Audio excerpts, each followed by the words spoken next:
The right to bear arms, as you know, it's in the U.S. Constitution. But does the Prime Minister want that right for Canadians too? Gun owners in Canada are not allowed to take the law into their own hands.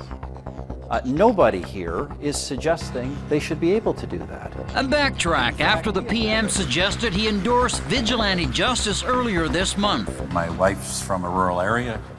Gun ownership wasn't just for the farm, it was also for a certain level of security when you're ways away from police, immediate police assistance. The comment was supported by Conservative campaign manager Jenny Byrne, who sent a letter to the party faithful saying, "I was proud to hear what the Prime Minister had to say yesterday.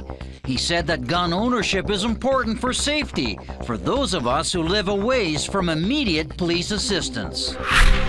And welcome to the Scrum, and joining us, Gloria Galloway from the Globe and Mail, Glenn McGregor from the Ottawa Citizen, the great Mr. Oliver, and J.D. Bellavance, the Bureau Chief for La Presse. So, Craig, did we get it all wrong in the media when we thought the Prime Minister was kind of promoting a U.S. gun culture, and then he said that's not the case, where it's preposterous? Well, it appears that he said what he said because even his campaign director, Jenny Byrne, was congratulating him online before he had made the clarification. We didn't have a Wild West. We don't have a constitutional right to bear arms in Canada. The Americans do. I think the Prime Minister got it kind of confused. And for a Prime Minister of Canada to suggest that we have firearms to protect ourselves from our fellow citizens was unbelievable. We have always, as a culture, accepted the fact that we have an ability to have firearms legally for hunting, for target practice, for collecting, but never so that we can shoot our fellow citizens who may knock on the door or want to come in unwelcome. And in fact, the federal government has a bill now before Parliament called the Common Sense Gun Licensing Act, Firearm Licensing Act, and it is loosening up the rules for when people with pistols can carry them and where. If some people misunderstood Mr. Harper and he blamed the media a bit, I think the whole National Assembly also misunderstood the Prime Minister because in Quebec they adopted the unanimous motion condemning the comments made by the Prime Minister. So, and that led to another spat between some Tories and the Quebec National Assembly. Maxime Bernier said he had enough of those MNAs adopting those National Assembly motion to condemn the Prime Minister. So the frictions are getting bigger between the government and Quebec. I think what's interesting is that it's very rare that we sit here as a panel and try to dissect what Mr. Harper says, usually, or have to go back and correct him on his own words, or that he has to go back and correct himself on his own words. What he said, I think, was scripted. I think he meant to say it. It just came out wrong. I'm sure it played to the Conservative base. I'm sure that there are people, across the prairies who go, you know what, yeah, we actually do keep guns because we are too far away from our police and we are worried about bad guys coming through our door. I'm sure there is that element out there. But the Conservatives don't have to play to those people because those people are going to go vote for them anyway. Not necessarily, though. They're not guaranteed that they're going to show up anymore.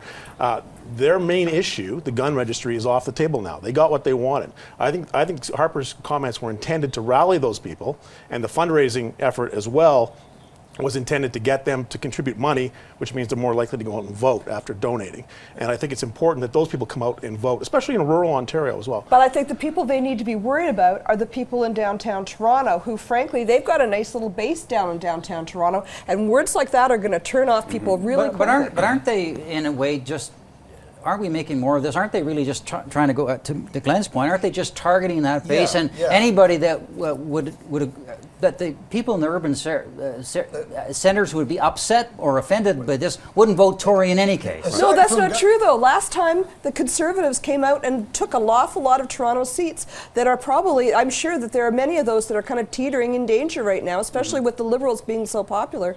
If the Liberals are going to make gains back anywhere, it's going to be in the urban areas, and you don't want to offend those people right now. Aside from guns, though, we're also seeing a policy of targeted, calculated, red button issues being put out there to reach their own constituency and help them as the election campaign begins, which it already has.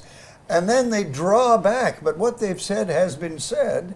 It's out there. They made the effort that they intended to I make. mean, the Larry Miller issue. The in Larry terms of- Miller issue is another example.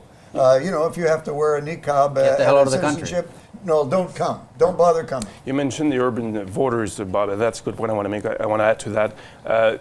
The Tories have been able to recruit good candidates in Montreal area, trying to make finally the inroad they wanted. And the kind of comments the Prime Minister made about guns will not help them because they'll have to defend the indefensible. And also, it may convince one great candidate that the Tories and the Liberals have been wooing, which is Chief of Toronto, Bill Blair. I don't think Mr. Bill Blair will want to side with the Tories because... So it's an interesting issue that they have because on one hand they try to appeal to rural voters on guns or on issues like the niqab, and then you go to the urban centers where it just doesn't play very well, but they need both votes, right? Yep. Yeah, they absolutely do need both votes, and especially when, as I say, you've got the Liberals. The Liberals have come down a little bit. The Liberals don't have the same kind of steam they had before, but they still got that edge right now, and they are still positioning themselves to, if not defeat the Conservatives, to at least take away the majority, and they've got to play against So it. why did Trudeau jump on this? We haven't heard from Trudeau on this issue that I know of, and perhaps he said something in No, I'm not sure he but I needed think to. he's missing a lot of opportunities here. I'm not Well, sure he let's needed- speak about a different issue. Thomas Mulcair is saying that if the NDP form the government in the next election, they will pull out of the combat mission. Again,